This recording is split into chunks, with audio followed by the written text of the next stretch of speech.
Hello, CD Bestie. Welcome back to CreativeDisc exclusive interview with me, Luthfi. And right now we at a Java Jazz Festival 2023. And right now we have a very special guest sitting on my side.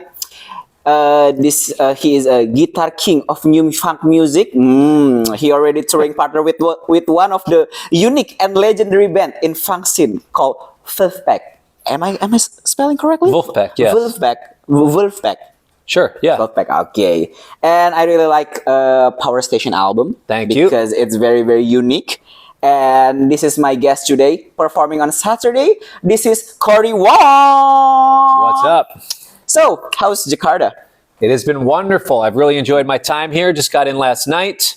There's a guitar pedal company here, GFI Systems. They make a couple pedals that I really like. Nice to meet them in person. They took me out to a nice meal, had some nice Indonesian food. I've enjoyed my time here. The people from Java Jazz have been really taking care of us nicely, so I'm having a good time. What kind of food that you ate last night? We had some skewers, we had some fish, we had some different curries, we had some chicken wings with interesting spices that I hadn't had before. There was a bowl of dessert with some jelly and different colored little balls in there. And there was Martabak. martabak, yes. Martabak, yeah, we had that. The pancake with the cheese and the chocolate sprinkles. That was very nice. How's martabak for you? Because it's a very sugary food in here. It's very sweet. It's very sweet. The cheese threw me off. The cheese threw me off. I would not think to put chocolate sprinkles and cheddar cheese on a pancake with a slight hint of peanut butter and butter. Yeah. But I thought it was good. The rest of my band thought it was the best dessert that they've had in all of Asia, so they destroyed it. Oh, really? Yes. Though? Okay, so we talk about your music. This is the interesting things when I heard your biography on Wikipedia. I don't know if it's true or not, because when you were a kid, you liked Primus. Why Primus? I just loved that band. There was an energy about it. There was like something interesting that harmonically they were doing interesting things. The music sounded weird, but not weird for weird's sake. Okay. You know, like some people make music and they just like want to make something weird. So it's kind of this forced type of weird. Primus music felt weird in a way that was really honest, and it felt like a unique expression of who this band was. And the way that Les Claypool approached playing the bass and singing was very unique and something that was just kind of unlike other things that were out at the time. And I became very drawn to the bass guitar. So I was really big into Primus, Red Hot Chili Peppers, Green Day, bands like that all had really great bass players. Oh, wow. So why you turning into the bass, into the guitar? Okay, so when I was 12 years old, I started playing the bass, and there was a bunch of kids in my school who also played instruments. 5 of them already started a band. Okay. And I was trying to find, at that point, it was like, all right, who else is left who I can start a band with? Because they don't want to be in 2 bands. They want to commit to one. Okay. Fine. So here I am as a bass player trying to find other friends to have a band with. One of my friends said, if you teach me how to play drums, I'll play drums. I said, well, I don't play drums. So I stayed after school every day in the band room. I taught myself how to play drums. And then I would have my friend come after a month and a half, and I taught him how to play drums. And then he became my drummer. And it was bass and drums. We were just playing. They're like, oh, we need a guitar player. We need a guitar player. And finally, one of my friends said, well, look, my stepdad has a bass in the attic of our house. Okay. I'll play bass in the band. I was like, well, I'm the bass player. We can only have one bass player. I don't know any bands where there's 2 bass players. Honestly, looking back, we should have tried it. But he said, look, my parents aren't going to buy me a guitar. I'm playing, if I'm going to do anything, I'll play bass. If you teach me how to play bass, I'll play bass. Okay. Said, all right, fine. So I started teaching my friend how to play bass. Okay. And I saved up all my shoveling money because in Minnesota, there's a lot of snow, and that's what you do as a kid for money. Oh, is you shovel snow for the neighbors. Saved up all my shoveling money. I bought a crappy guitar. I started playing guitar, taught my friend how to play bass, and I have been stuck on the guitar ever since. Oh, wow. Okay, speaking about guitar, you've already released many albums. Yes. But the guitar chord is very, very limited, How can you improve from one album to another? In what way? As a guitar player, or as a composer, or as what? As an anything, I think. as a guitar player first. Yeah. As a guitar player, you know, it's taken a long time to find a signature sound, to find my own voice on the instrument.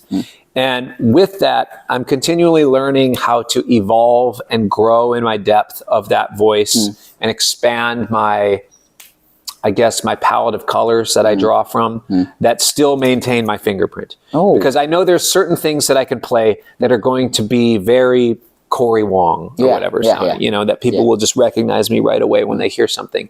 I'm trying to expand what that is and how far I can take that when people really know that it's me. And sometimes there's things where it's like, oh, is that me? No, it's not. If they're, you know, but if you really know, then you would really know that it's me because of certain things and the way that I play. I want to expand that. So I'm always trying to grow as a player in the way that I approach things harmonically, in the way that I approach things rhythmically. So yeah, I'm just exploring new space on that. And then as a writer, I'm continuing to develop and just be inspired by different things. And as I gain more life experience, or as I go through different things in my life, I'm inspired to write different things. But I find myself, as the albums go on, you know, I find myself very creatively charged and inspired. But the hard thing is, sometimes as a writer, as you do more and more, it feels like, oh, I've already written this song. Oh, I've already written this. I've already done this. So sometimes I'm a little harder on myself, or it maybe takes a little longer now to do things because I'm trying to be aware of having already written so much to not continue to write the same thing over and over again and just like become a meme of myself as a musician, you know? Like I think we have a risk of becoming, or like a parody of yourself. You know, if you do too much of your own thing. Yeah. The things about your music is like you're self-aware a lot on your music. One of your album called Elevator Music for Elevator Mood. Yes. Do you aware that your song is like elevator music? Because you know elevator music is like kind of background music. Yeah. Yeah, and I think there's a certain way that people consume music, and I think a lot of people consume instrumental music as elevator music. Yes. And I'm very aware of that. And I'm very aware that there are certain instrumental music that is going to challenge a listener's ears. Oh, wow. Like if I'm going to listen to a Cecil Taylor record, or if I'm going to listen to Sun Ra, it's going to command my attention in a way where it might be a little bit jarring to listen to for the general public, or for somebody who's not used to that. Yeah. Or even certain Keith Jarrett records, or I don't know, there's a lot that commands a little bit more of the listener. And most of my music doesn't do that. Yeah. Most of my music is more digestible. Okay. It doesn't command the same type of thing. But what it does is most of my music, you know, it's for a certain energy. It's there's a certain level of fun with it. Oh. But that being said, some of it can function as music that sits in the background if you want it to be. Oh, wow. So you've got your Grammy nominated with The Strange Ways, Best New Age Album. Like, isn't that funny? Yes, yeah. Why? Why you're so I think it's very, very funny because why New Age? Why you making New Age album? You're a guitar player. I didn't make a New Age album. It's just what category they put it in. Oh, really, bro? I mean, I guess. I think they put it in the New Age category because the name of the album is called Meditations. Really, it's a jazz record. Oh, it's a jazz record? Yeah, I mean, it's a collaborative album I did. It's with myself and John Batiste. We wanted to make a duo record together. Yeah. And we decided to add a couple other of our friends. Nate Smith played drums, kind of more percussively. Yeah. And then our friend Samuel played organ on it. So there's the four of us. But really, like, the album was improvised all the way through. Yeah. We recorded the album down in 30 minutes. You know? It's the least amount of work I've ever put in an album. We recorded the album in 30 minutes. We never rehearsed. We talked about the music for like 20 minutes beforehand. I gave Samuel a Post-it note of like, here's the songs, here's kind of where it goes. And John and I had demos that we made that we sent back, maybe 20 things that we sent back and forth. Yeah. Oh, let's explore this. And we chose 6 of them to do. We recorded it in 30 minutes. It took me 1 day to mix the album. Oh, really? I finished mixing the album in 1 day. Just mastered it myself. Didn't even send it to a mastering engineer. I just did it myself. Okay. All as a part of that 1 day of work. Okay. And that's the album that got a Grammy nomination. Isn't that funny? The album that took the least amount of time, work, resources, 0 marketing budget is the one that I got Grammy nominated for. Funny how that works, you know? What's your first reaction? Oh, it's great. Really, my reaction was like, really? That one? I did an entire album with an orchestra. Yeah, Metropolitan Orchestra one, right? The premier orchestra of pop and jazz music in the world. Yes. We did an album together. I put so much time and resources into that. Crickets. Nobody at the Recording Academy seemed to care about it, you know? Which is fine. But it's like, wow, there's 70 of us on this stage.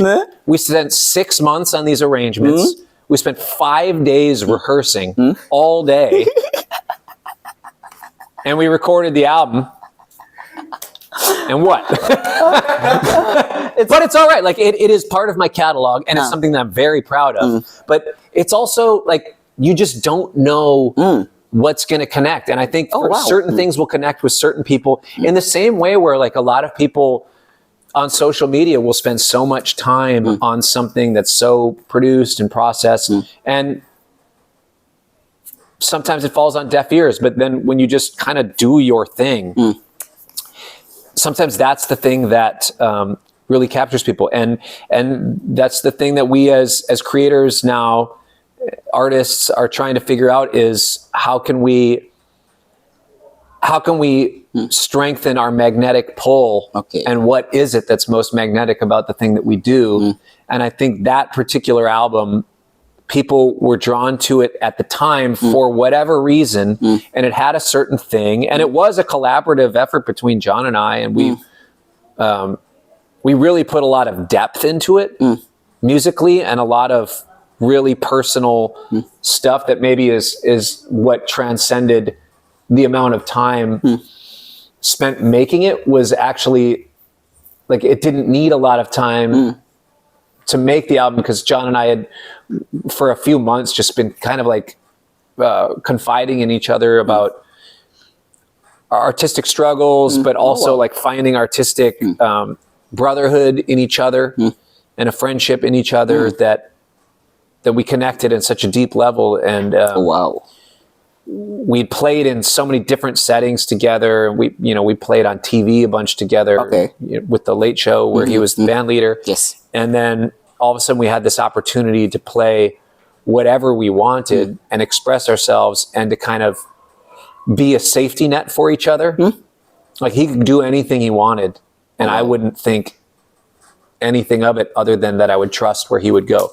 And I could take anything anywhere that I wanted to go, and I would trust that he was going to be there with me. And I think musically, you hear us supporting each other and taking risks on that album in ways that you don't hear us do it on our solo records. Yes. Okay. So that's a wrap. We have a limited time, and you must do a sound check for your performance tonight. So we wrap this interview. It's very, very sad for me because it's funny and interesting. I love your work on Wolfpack. I love your solo work. So, but sadly, we must wrap up this interview. That's all right. Well, thanks for having me. Thanks for having me too. Oh my God, this is an interesting conversation. So, thank you very much, Cory Wong, for this interview. I'm Luthfi signing out for CreativeDisc exclusive interview, and check out our interview on CreativeDisc.com and CreativeDisc YouTube. So, see ya. Peace. Peace.